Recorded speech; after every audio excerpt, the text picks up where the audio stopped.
Hello everyone, Radhe Radhe. तो कैसे हो आप सब? आई होप कि सब अच्छे होंगे।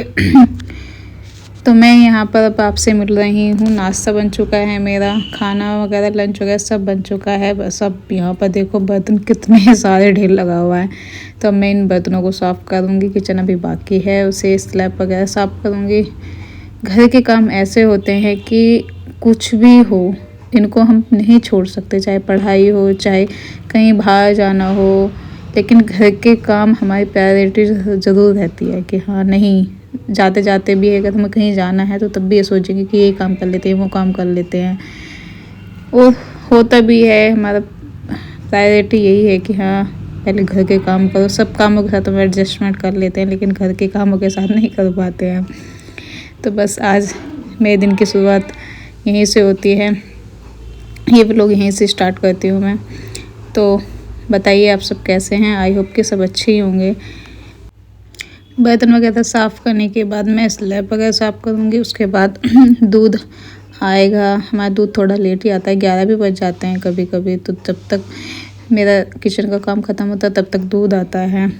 अगर दूध समय पर आ जाता है तो दूध भी उबलता रहता है और मैं काम भी करती रहती हूँ। लेकिन कभी कभी दूध लेट हो जाता है तो उसकी वजह से मुझे वो थोड़ा लेट हो जाता है, क्योंकि फिर दूध के लिए रुकना पड़ता है। तो बस यही था दोपहर का खाना। वैसे अब मुझे इतना ज़्यादा बर्डन नहीं होता दोपहर का। तो खाना भी क्या होता है, सब्ज़ी वगैरह सुबह में बना देती हूँ लंच के लिए। बस रोटी बनानी होती है दोपहर को। तो अब कुछ दिनों से मम्मी जी बना देती हैं रोटी, तो उसमें मेरा समय बच जाता है, मैं अपनी पढ़ाई कंटिन्यू कर पाती हूँ।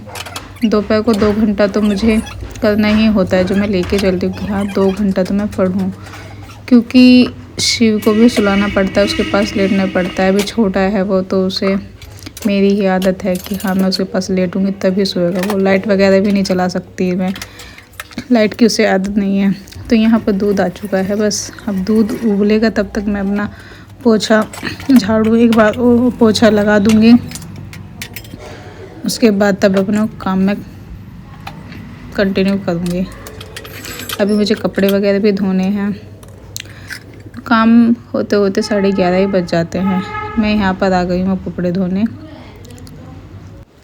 कपड़े भी बहुत सारे हो जाते हैं डेली के, क्योंकि छोटा बच्चा बहुत जल्दी जल्दी सू भी करता है, गंदे भी कर देता है। तो एक बाल्टी, मानो कि एक बाल्टी कपड़े तो हो ही जाते हैं।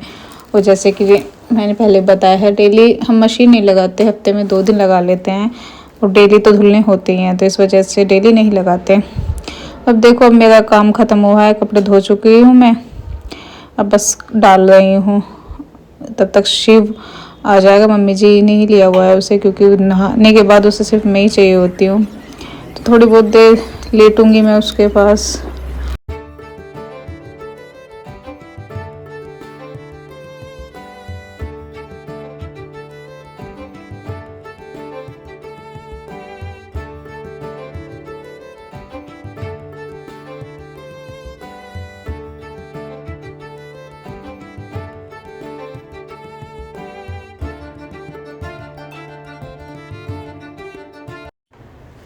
सो फ्रेंड्स, शिव भी सो के उठ चुका है और मैं भी उठ गई हूँ, क्योंकि आज मुझे भी इसके साथ बहुत अच्छी नींद आई दोपहर को। रात शिव नहीं सो पाया था सही से, लेट सोया था काफ़ी। बीच बीच में इसको फीड भी कराना होता है, तो मुझे भी आज दोपहर को नींद बहुत अच्छी आई। इसको सुलाते सुलाते मैं भी सो गई। उठने का मन ही नहीं किया, बहुत कोशिश की थी कि पढ़ लूँ, लेकिन नहीं, 1-1.5 घंटा मैंने अच्छे से नींद ली आज। फिर भी मैंने सोचा कि चलो सो ही जाती हूँ, अभी तो इतना प्रेशर भी नहीं है पढ़ाई का कि कोई एग्ज़ाम नहीं है कि हाँ मैं नहीं सो सकती। रात को भी थोड़ा सही से नहीं सो पाते बच्चे के साथ, आप सब जानते ही हैं। तो मैं सो गई थी, 2 घंटा सोई मैं। फिर उठी तो शिव भी मेरे साथ ही उठ गया था। तो बस अब क्या करना था, जब ये उठ गया था तो मैं इसको ही लेके बैठ गई।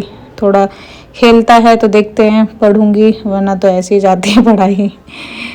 तो मेरी सिर्फ आज 1 ही घंटा पढ़ाई हुई है, क्योंकि ये भी उठ गया था और मम्मी जी भी नहीं थी। मम्मी जी बाहर गई थी बुआ जी के यहाँ पर, उनकी एनिवर्सरी थी, तो उनको गिफ्ट वगैरह देने के लिए, तो इसको मुझे ही संभालना था।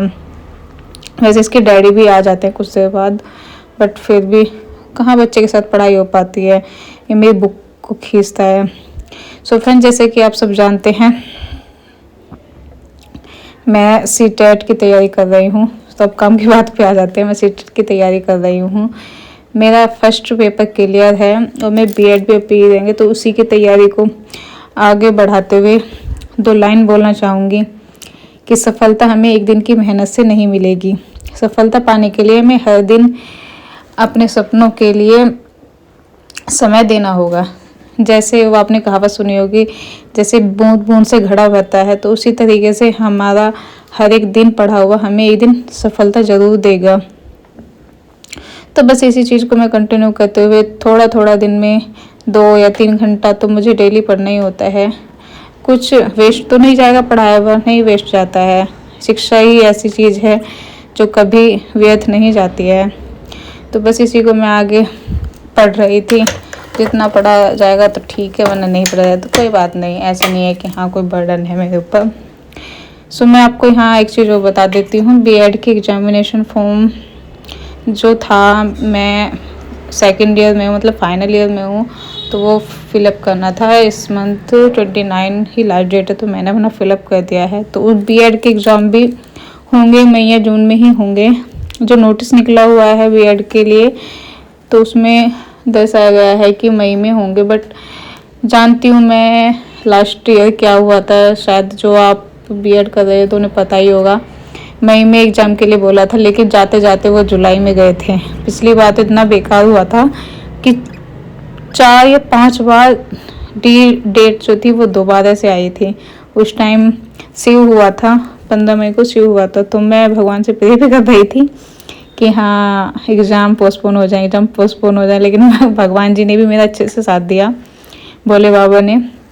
तो 2-3 बार एग्ज़ाम पोस्टपोन हुए थे। और मेरा ऑपरेशन भी हुआ था, तो मैं नहीं थी उस हालत में कि हाँ मैं एग्ज़ाम दे पाऊँगी। अगर पोस्टपोन नहीं होते तो मेरे एग्ज़ाम्स छूट जाते। तो इसलिए भगवान जी का मैं हमेशा शुक्रिया करती हूँ इस चीज़ के लिए कि भगवान जी ने मेरी सुनी और मैं एग्ज़ाम दे पाई। तो अब मैं फाइनल ईयर में हूँ, बीएड फाइनल ईयर में। तो अब भी यही होगा, जून तक ही एग्ज़ाम्स जाएंगे, तो मुझे अब उसकी भी प्रिपरेशन करनी है।